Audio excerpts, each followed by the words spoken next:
Hi friends, एक बार फिर से स्वागत है आपका आईटी स्टडी के यूट्यूब चैनल पर। तो जैसा कि पिछले वीडियो में हमने कहा था कि बोर्ड पर तो आपको सिंबल हम समझाए हैं फर्स्ट एंगल और थर्ड एंगल के लिए। आज इसको रियल पेपर पे हम बना के दिखाएंगे आपको कि ये बनता कैसे। तो सबसे पहले हमने कहा था आपको एक सेंटर लाइन क्रिएट करने के लिए, ठीक है। तो यहाँ से आप एक सेंटर लाइन क्रिएट कीजिए। सेंटर लाइन जो होती है बिल्कुल एक थिन लाइन होती है, ठीक है, इस रूप में। अब ये लाइन कंप्लीट करने के बाद आप क्या करेंगे, इसके ऊपर, ठीक है, जैसे कि आपको कुछ मेजरमेंट लेने हैं कि आपका जो व्यास होगा डी का मान हम लोग 40 mm लेकर के कंप्लीट किए थे। तो यहाँ पर हमने समझाया था कि छोटी वाली डी कितना हो जाएगी, बड़ी डी का हाफ, d/2 अर्थात 20 mm की, ठीक है। तो बड़ी वाली डी जब 40 है तो बड़ी वाली डी का आर कितना हो जाएगा, ये भी d/2 अर्थात 20 हो जाएगा। तो यहाँ से मेजर कीजिए, यहाँ ध्यान दीजिए, आपका ये 1 सेंटीमीटर 10 mm होता है, ठीक है। तो आपको 20 mm काउंट करना है, अर्थात 2 सेंटीमीटर आपको काउंट कर लेना है। इस पर मेजरमेंट आप सही ढंग से लीजिए, ये 20 हो गया। अब इस पर कहीं एक जगह पे एक सेंटर मानिए इस लाइन के ऊपर, और यहाँ पर आप सर्कल का निर्माण कर दीजिए, ठीक है। इस प्रकार से आपका ये बड़ी वाली जो सर्कल है ये कंप्लीट हो गई। अब बारी है छोटी वाली सर्किल की। तो छोटी वाली सर्किल का व्यास जो है वो 20 mm है, तो इसका रेडियस कितना हो जाएगा, 10 mm, ठीक है। ये इसका रेडियस 20 और इसका रेडियस 10।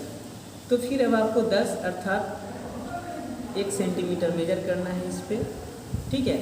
और जिस सेंटर से बड़े वाले सर्कल को आप बनाए हैं उसी सेंटर से आप छोटे वाले सर्कल का भी निर्माण कीजिए। ये 2 सर्कल कंप्लीट हो गया। अब आपको यहाँ से जो सिंबल क्रिएट करना था, जो लाइन लेनी थी, वो कहाँ पे लेनी थी, तो इसका मेजरमेंट हमने बताया था d × 1.25। तो बड़ी डी हम कितना लिए हैं, 40। तो 40 × 1.25, इसको मेजर आप कीजिएगा तो ये हो जाएगा 50 mm, ठीक है। गुना करके देख लीजिए आप। तो यहाँ से 50 mm अर्थात 5 सेंटीमीटर आपको मेजर करना है, ठीक है। 5 सेंटीमीटर मेजर करने के बाद आपको इस सेंटर से यहाँ पर ये हो गया d × 1.25।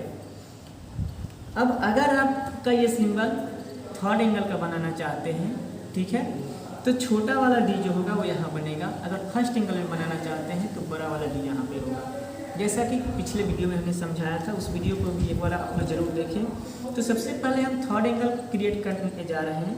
तो थर्ड एंगल क्रिएट करना है, अर्थात इसका मतलब है कि छोटी वाली डी जो होगी हमारी यहाँ पे बनेगी।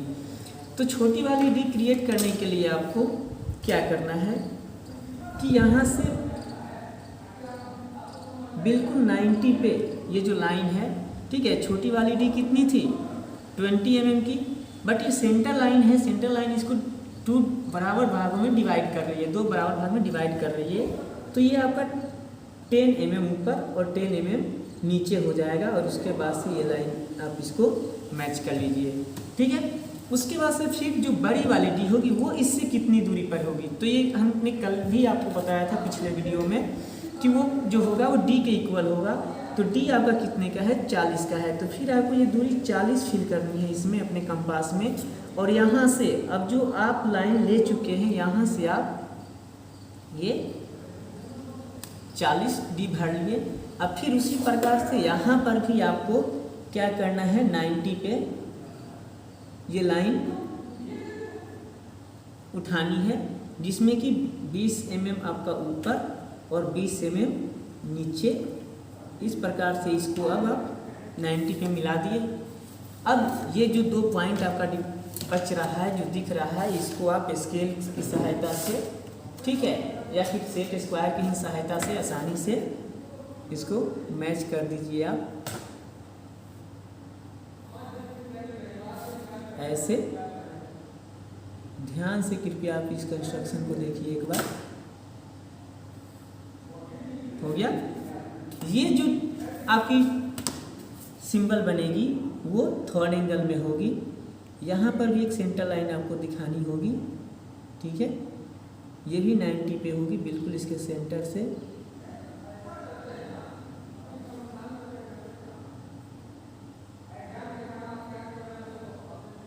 ऐसे ये आपका थर्ड एंगल का सिंबल है, ठीक है, थर्ड एंगल। अगर यही डी जो बड़ी वाली डी थी ब्रीथ के पास में होती, ठीक है। फर्स्ट एंगल थर्ड एंगल में समझने का सिर्फ एक ही तरीका है आपका कि अगर ये बड़ी वाली जो डी है, ठीक है, का जो डिस्टेंस है ये अगर ब्रीथ के पास है तो वो फर्स्ट एंगल होगा। अगर छोटा वाला जो डी है अगर ब्रीथ के पास है तो वो आपका थर्ड एंगल होगा। तो चलिए फर्स्ट एंगल का भी सिंपल हम क्रिएट कर देते हैं, बिल्कुल इसी पे इसी मेजरमेंट को लेते हुए, ठीक है। ये सेंटर लाइन सबसे पहले आपने क्रिएट किया, ठीक है। सेंटर लाइन क्रिएट करने के बाद सेम डायमेंशन हम यूज कर रहे हैं फर्स्ट एंगल के लिए। तो इसमें हमने क्या किया था कि बड़ा वाला हमारा जो डी था 40 था, तो रेडियस हमारा कितने का हो जाएगा, 20 का, ठीक है। तो 20 के रेडियस पर सबसे पहले आप इस सर्किल का निर्माण करें, ठीक है। उसके बाद फिर छोटा वाला जो ब्रीथ है इसका रेडियस 10 का हो चुका है, ठीक है। उसी सेंटर को लेते हुए फिर आप इसका निर्माण करें।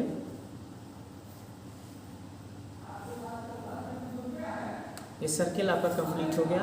अब फिर यहाँ से ऐसी जो आकृति बननी है सिर्फ ये भाग पलटी होता है, ठीक है। इस चीज़ को हमेशा ध्यान रखिएगा। वो कितना लेना है, d इंटू 1.25 अर्थात 40 इंटू 1.25, चूँकि आप 40 ऑलरेडी लिए हुए हैं।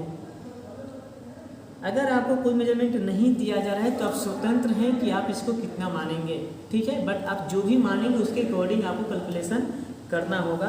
तो यहाँ से फिर आप 50 पे आ जाइए यहाँ पे, ठीक है।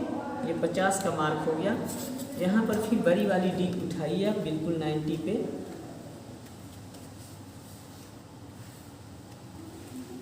ऐसे।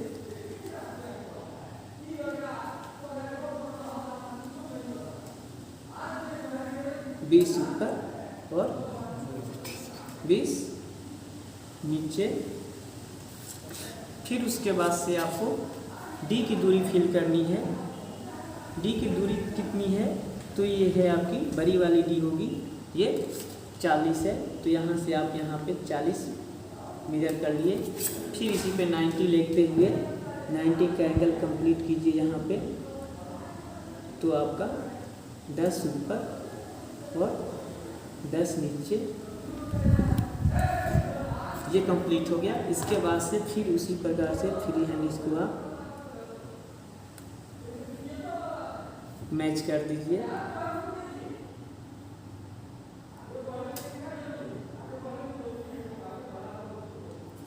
ठीक है, ये आपका फर्स्ट एंगल का सिंबल हो जाएगा, फर्स्ट एंगल।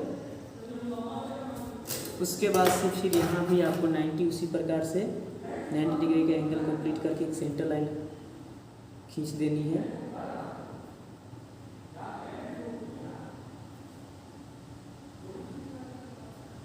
ठीक है, ये आपका फर्स्ट एंगल का सिंबल, ये थर्ड एंगल का सिंबल। ये मायने नहीं रखता है कि सर्कल आपका किस साइड में है। ठीक है, सर्कल आपका चाहे लेफ्ट में हो या राइट में हो, सिंबल पहचान का एक ही तरीका है कि ये जो चतुर्भुज आपको बनता हुआ दिख रहा है, ठीक है, ये एक प्रकार की चतुर्भुज है। तो जो चतुर्भुज आपका बन रहा है इसमें ये जो 2 डी दिया गया है, एक बड़े वाले सर्कल का डी है और एक छोटे वाले सर्कल का डी है। अगर छोटा वाला डी जो है वो सर्कल के पास में है तो थर्ड एंगल, अगर बड़ा वाला डी जो है सर्कल के पास में है तो फर्स्ट एंगल। ठीक है, इतना आपको ध्यान रखना है, आपका सिंबल कंप्लीट हो जाएगा।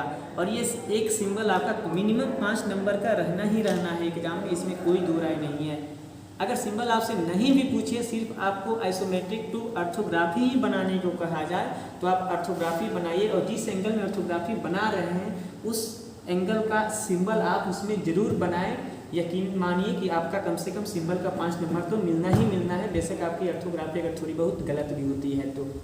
ठीक है, तो इसलिए एग्ज़ाम में पास करने के लिए इन कुछ बेसिक चीज़ों का आप हमेशा ध्यान में रखें, ठीक है। नेक्स्ट वीडियो में हम लोग देखेंगे एक आइसोमेट्रिक का ऑर्थोग्राफी कंप्लीट करना। तो कृपया अगर ये वीडियो आपको पसंद आया हो, अगर आपको ये ड्राइंग समझ में आ रही है तो इसको दोस्तों को शेयर करें, चैनल पे नए हैं तो सब्सक्राइब करें, और वीडियो पसंद आ रहा है तो इसको लाइक ज़रूर करें।